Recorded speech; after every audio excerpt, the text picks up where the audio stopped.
రే రాకేష్, మర్డర్లా చేస్తే డెప్త్ ఉండదురా, పక్క చల్లారదు, ఇంకా క్రూరంగా ఉండాలి. ఎవర్రా మీరు? పోలీసులరా. ఏం చేస్తున్నారా ఇక్కడ? నేను షార్ట్ ఫిల్మ్ డైరెక్టర్, ఒక హారర్ షార్ట్ ఫిల్మ్ ప్లాన్ చేస్తున్నాను. కథలు చెప్తున్నారా? కదే, అదే డిస్కస్ చేస్తున్నాం. మీరు కథలు డిస్కస్ చేసే వాళ్ళ లేరే, మర్డర్స్ ప్లాన్ చేసే వాళ్ళ ఉన్నారు. లేదు సార్. ఎవరితో ఎలా మాట నీకు తెలీదు. పక్కరా. ఎస్ అవును సార్, మర్డర్లే ప్లాన్ చేస్తున్నాం. ఎవరికి పడితే అడిగి భయపడుతూ ఉంటాం. ఇప్పుడు మర్డర్ చేసిన తర్వాత పోలీసులకి ఎలా దొరికిపోకూడదు అనేది ప్లాన్ చేస్తున్నాం. అదనమాట.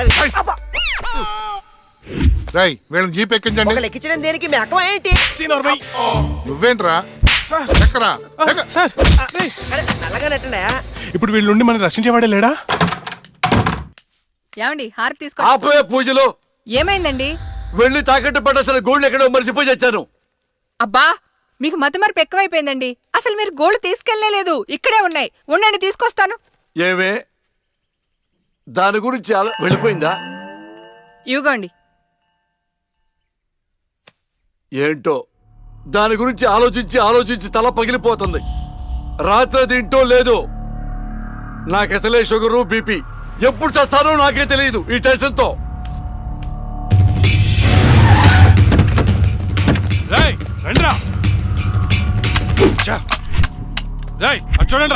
చూద్దాం పదా.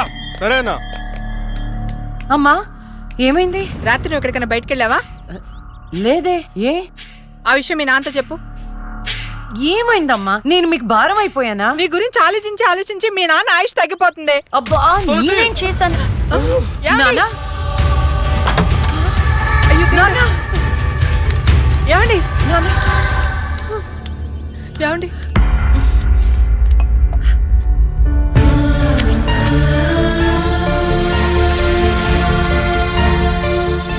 అమ్మా, టాబ్లెట్స్ అయిపోయినాయి. నేను వెళ్ళి తీసుకొస్తాను. త్వరగా వచ్చేస్తాను. లక్ష్మి తెలుసా? నాకు తెలియదు. ఈ అమ్మాయి తెలియదయా? చెప్పో. గాంధీనగర్ 2వ వీధిలో ఉంటారు సార్, అంతకు మించి నాకేం తెలియదు సార్. ఏమండి, బీపీ టాబ్లెట్స్ ఆటమ్ 5 mg కొంచెం త్వరగా ఇవ్వరా?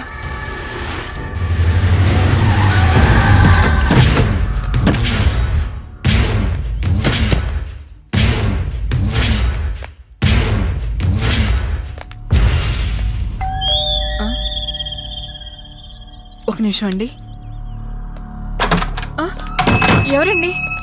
ఎవరు మీరు?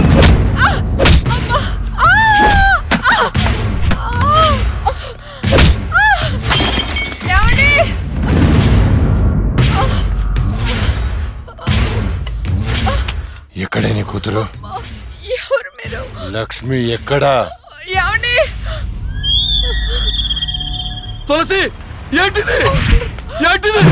అమ్మా!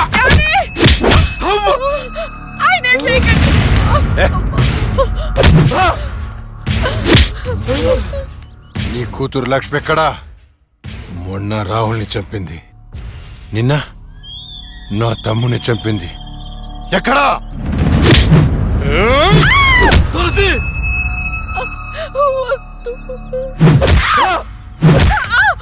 చచ్చింది మళ్ళీ ఎలా బతికొచ్చింది?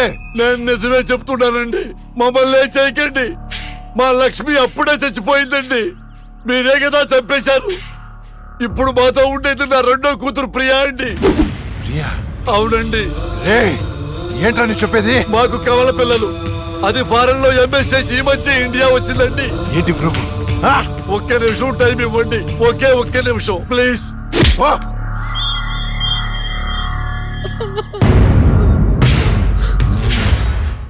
ఇది ప్రియా బర్త్ సర్టిఫికెట్ అండి.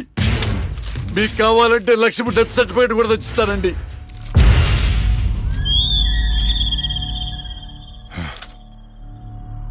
ఎక్కడో కొడుతుందిరా, ఒకసారి ప్రియని పిలు. ఇంట్లో లేదండి. ఎక్కడికి వెళ్ళింది? తెలియదండి. అంటే నువ్వు చెప్పకపోతే నేను పట్టుకోలేనా? పట్టుకుంటా, 2 రోజుల్లో పట్టుకుంటా. నీతో సహా ఎవరిని వదిలిపెట్టనని చెప్తున్నా.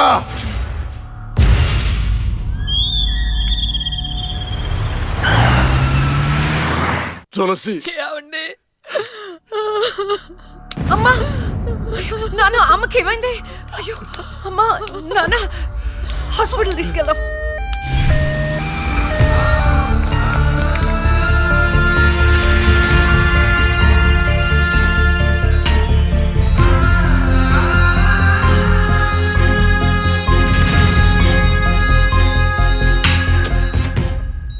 సిస్టర్, పేషెంట్ కి ఓ పాజిటివ్ బ్లడ్ కావాలి మేడం. నాది అదే బ్లడ్ గ్రూప్. నేను ఇస్తాను, రండి. వదండి.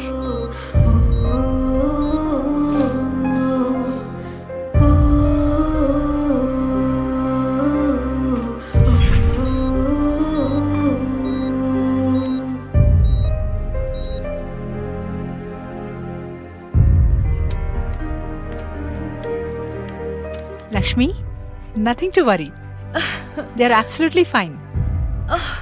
అత్త, థ్యాంక్ యూ సో మచ్. మనకి లక్ష్మి ఒక్కతే కదండి అమ్మాయి. వాడికి లేని ప్రియా గురించి చెప్పారు, సర్టిఫికెట్ కూడా చూపించారు. అసలు మనకి రెండో అమ్మాయి లేదు కదండి. వాళ్ళ నుండి లక్ష్మిని కాపాడటానికి అబద్ధం చెప్పాను, లేని ప్రియను సృష్టించాను. వాడు రాక్షసుడండి. ఇప్పుడు నిజం తెలిసి మన లక్ష్మిని చంపేస్తే ఎన్నిసార్లు చంపుతాడమ్మా వాడు అక్కని? ఎన్నిసార్లు? అక్కేంటండి, ఇది మన లక్ష్మే కదా. అదే నాకు అర్థం కావటం లేదు. అక్కని చంపినోడిని ఎవరిని వదిలిపెట్టరు. అక్కేంటండి, ఇది మన లక్ష్మే కదా. కాదు, మీ చిన్న కూతుర్ని. చిన్న కూతురు ఏంటమ్మా, నువ్వు మా లక్ష్మిలాగా వచ్చి మమ్మల్ని ఎందుకు మోసం చేస్తున్నావు? అయ్యో, నేను మోసం చేయట్లేదు నాన్న. అక్కని అన్యాయంగా చంపిన వాళ్ళకి శిక్ష వేసి న్యాయం చేస్తున్నాను. అంటే వాళ్ళిద్దరూ చెప్పింది కూడా నువ్వేనన్నమాట. అసలు లక్ష్మితో నీకేంటి సంబంధం? నీకు మాకు ఏమిటి సంబంధం? నాన్న, నేను లక్ష్మి చెల్లెల్ని, మీ చిన్న కూతుర్ని. చిన్న కూతురు ఏంటమ్మా, మాకున్నది ఒకటే కూతురు. కాదమ్మా, ఇద్దరు. ఒరే నాయనా, అది లక్ష్మీ బాంబురా. సీమ టపాకా ఇలా కాల్చకూడదు, ఇలా కాల్చాలి, ఇలా కాల్చాలి. నువ్వు బాంబులు కాల్చే ప్రయత్నంలో కాల్చుకోకూడని చోట కాల్చుకున్నావు అనుకో, ప్రాబ్లం పెద్దదైపోద్ది. సీమలో నాటు బాంబులేసిన చేతులు ఇవి. ఆఫ్టర్ ఆల్ లక్ష్మీ బాంబు కాల్చలేనా? ఏమండి, ఇతను సేవ నుంచి ఎందుకు వచ్చాడంట? పారిపోయి వచ్చావా? సీమ నుంచి పారిపోయి వచ్చావా? అమ్మా, తులసి, తులసి, ఏమైందండి? దేవుడా, మావిడికేం కాకుండా చూడు.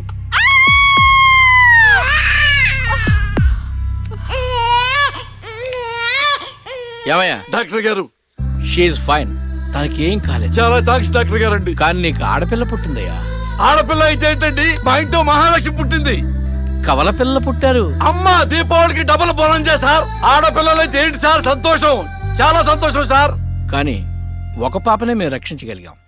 రెండో పాప కడుపులోనే జాండీస్తో చనిపోయింది. నేను అక్కలాగే ఈ భూమి మీదకి వచ్చాను, కానీ నా దురదృష్టం పుట్టగానే చనిపోయాను. ఈ విషయం నా భార్యకు తెలియనివ్వకండి సార్. హాస్పిటల్లో అమ్మ వాళ్ళలో ప్రాణాలతో అక్క, శ్మశానంలో ప్రాణాలు లేని నా శరీరాన్ని నాన్న కప్పెడుతుంటే నాకు ఏడుపొచ్చింది. ఆ వయసులో ఏం జరుగుతుందో నాకు అర్థం కాలేదు, కానీ ఆ దేవుడు నాకు అన్యాయం చేశాడని నాకు అర్థమైంది.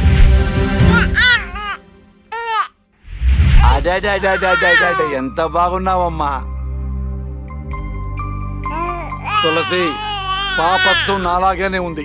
ఏమండి, నేను మత్తులో ఉన్నప్పుడు నాకు వింత కల వచ్చిందండి. ఏంటా వింత కల? మనకి కమల పిల్లలు పుట్టారని మీరు ఆనందంతో హాస్పిటల్ అంతా స్వీట్స్ పంచిపెట్టారంట. ఏంటండి, ఏదో ఆలోచిస్తున్నారు? కవల పిల్లలు పుట్టపోతే ఏంటే, బంగారం లాంటి బిడ్డను కన్నావు. అవునండి, నిజంగా మన బిడ్డ బంగారమే. అక్కతో పాటు పుట్టిన నాకు మిమ్మల్ని అక్కని వదిలి వెళ్ళాలనిపించలేదు. మీతోనే ఉండిపోయాను. బహుశా నా ఆయుష్ తీరలేదేమో, అందుకే ఆ దేవుడు నన్ను తీసుకెళ్ళలేదు. అక్కని ముద్దాడుతున్న అమ్మను చూస్తుంటే నాకు ఏడుపొచ్చేది, కానీ అమ్మ నన్ను దగ్గరికి తీసుకోవడానికి నేను కనిపించను కదా. అమ్మ ఉన్న వాళ్ళు ఎంత అదృష్టవంతులో, అమ్మ స్పర్శ ఎంత బాగుంటుందో నాకు అర్థం చేసుకునే వయసు లేకపోయినా అది అమ్మ ప్రేమని అర్థమైంది. నాన్న కూడా అప్పుడప్పుడు అమ్మ అవుతాడు. ఆ క్షణం అక్కలో కలిసిపోయి ఆనందాన్ని అనుభవించేదాన్ని. మీరు లేనప్పుడు అక్క పక్కనే ఉండేదాన్ని. నాకు ఇంత అన్యాయం చేసిన ఆ దేవుడు చిన్న సంతృప్తిని మిగిల్చాడు. ఎందుకంటే నేను అక్కకి కనిపిస్తాను కాబట్టి.